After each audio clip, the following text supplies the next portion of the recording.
Hello, friends. Welcome to A Course in Miracle, Day 5, Lesson 5. A confession, this is my first time going through a course for an entire year, so I'm working it right alongside you. So here is Lesson 5. I am never upset for the reason I think. This idea, like the preceding one, can be used with any person, situation, or event you think is causing you pain. Apply it specifically to whatever you believe is the cause of your upset.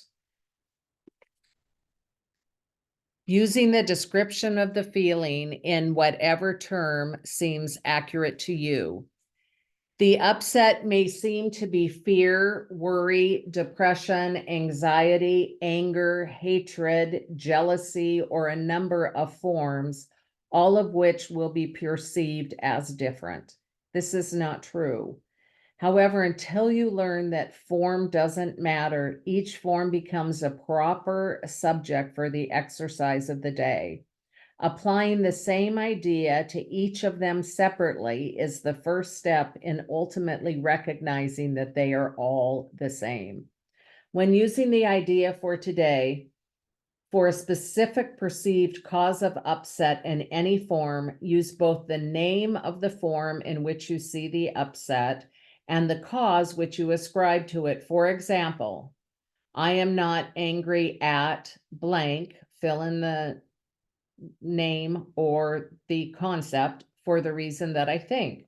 And I am not afraid of blank for the reason that I think. Here's an example. I am not angry at my friend for the reason that I think. I am not angry at the bank fees that I incurred for the reason that I think. I am not angry at the cost of gas for the reason that I think. I am not angry at how long it takes to get a response from a certain individual for the reason that I think. Whatever it is, fill in the blank there. I am not afraid of blank for the reason that I think. I am not afraid of public speaking for the reason that I think. I am not afraid of being a new friend with someone for the reason that I think.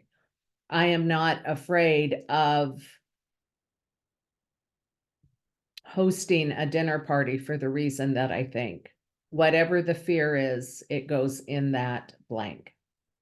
But again, this should not be substituted for practice periods in which you first search your mind for sources of upset in which you believe and forms of upset which you think result. In these exercises, more than in the preceding ones, you may find it hard to be indiscriminate and to avoid giving a greater weight to some subjects than to others. It might help to precede the exercises with this statement. There are no small upsets. They are all equally disturbing to my peace of mind. Oh, that's beautiful. There are no small upsets. They're all equally disturbing to my peace of mind.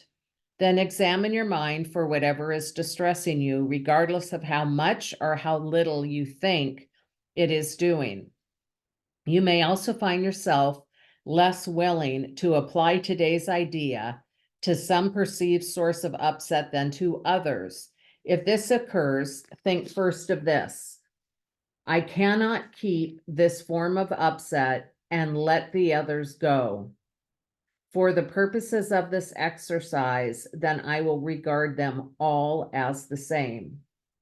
Then search your mind for no more than a minute and try to identify a number of different forms of upset that are disturbing you, regardless of the relative importance you may give them. Apply the idea for today to each of them using the name of both the source of the upset as you perceive it and of the feeling as you experience it. Further examples are, I'm not worried about blank for the reason I think, and I'm not depressed about blank for the reasons that I think.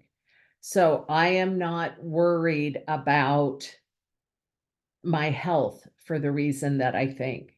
I am not worried about my ability to get all of my work done for the reason that I think. I am not worried about my daughter for the reason that I think. I am not depressed about the weather for the reason that I think. I am not depressed about my messy house for the reason that I think. So, as what we're doing is we're finding disturbances in our mind and then going through them for 3 or 4 times during the day with the idea, the main concept that I am never upset for the reason that I think. You've now completed day 5, yay, and get the work on and keep the workbook going, and we'll talk about it as we go along. Love and blessings. Have a good one.